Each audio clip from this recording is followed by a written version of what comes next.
वहीं दिल्ली में क्वाड के विदेश मंत्रियों की बैठक के बाद क्वाड देशों का साझा बयान। आज हमारे सामने कई चुनौतियां हैं।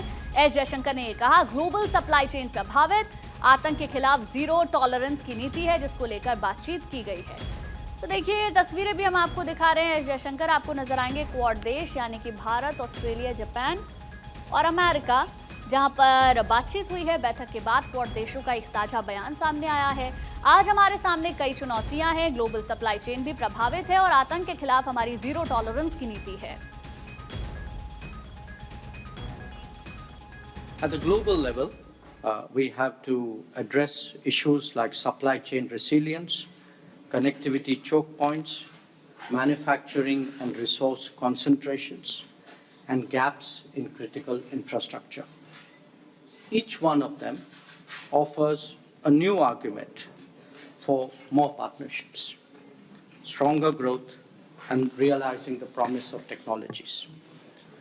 The Indo-Pacific has, in addition, its own particular concerns.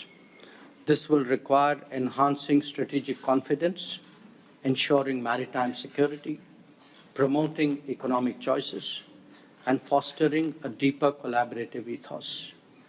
And that is best done by promoting trusted and transparent partnerships. तो अक्षय राय हमारे संवाददाता ज्यादा जानकारी के साथ हमारे साथ लाइव जुड़ गए हैं। अक्षय, देखिए दिल्ली में क्वाड के विदेश मंत्रियों की बैठक हुई है। क्या क्या बैठक से निकला, क्या साझा बयान आया है, उसके बारे में बताएं। देखिए गुंजन, काफ़ी महत्वपूर्ण बैठक रही है। क्वाड विदेश मंत्रियों की बैठक में तमाम मुद्दों को लेकर के चर्चा की गई है। एक तो आतंकवाद को लेकर के जीरो टॉलरेंस की नीति अपनाई गई है।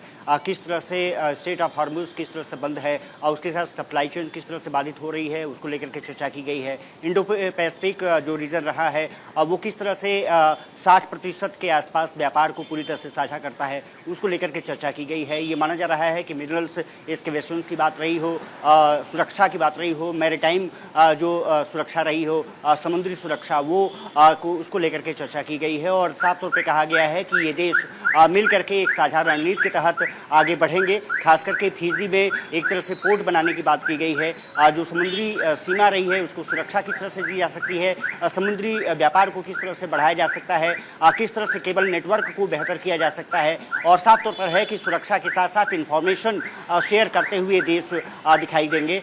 अमेरिका, भारत, ऑस्ट्रेलिया और जापान के विदेश मंत्रियों की बैठक कई मायनों में महत्वपूर्ण रही है और खास करके चीन को एक तरफ से साझा संकेत देने की कोशिश की गई है कि उसकी जो कोशिश है कि किसी तरह से आवाजाही को रोका जा सके, वो किसी हालत में बर्दाश्त नहीं किया जाएगा। और साफ तौर पर है कि व्यापार बढ़ाने पर चर्चा, मैरीटाइम सुरक्षा जो रही है बहुत महत्वपूर्ण रही है। और खास करके उस क्षेत्र में जो इंडो पैसिफिक, क्योंकि बहुत दूर दूर तक ये देश हैं लेकिन समुद्री सुरक्षा से भी जुड़े हुए हैं, तो साझा रणनीति बनाई गई है कि उसको आगे बढ़ाया जाएगा और साथ ही साथ एक सुरक्षित माहौल क्रिएट किया जा सके ताकि जो व्यापार है, क्योंकि 60% ये देशों को पूरी तरह से व्यापार को साझा करता है, ये पूरा क्षेत्र जो इंडो पैसिफिक रीजन है, उसको लेकर के किस तरह से निगरानी बरती जा सकती है, किस तरह से सर्विलांस सिस्टम को एक्टिवेट किया जा सकता है, किस तरह से सूचनाओं का आदान प्रदान किया जा सकता है, इन तमाम मुद्दों को लेकर के चर्चा की गई है। और निश्चित रूप से जो आंतरिक सुरक्षा है उसके साथ साथ बाह्य सुरक्षा पर भी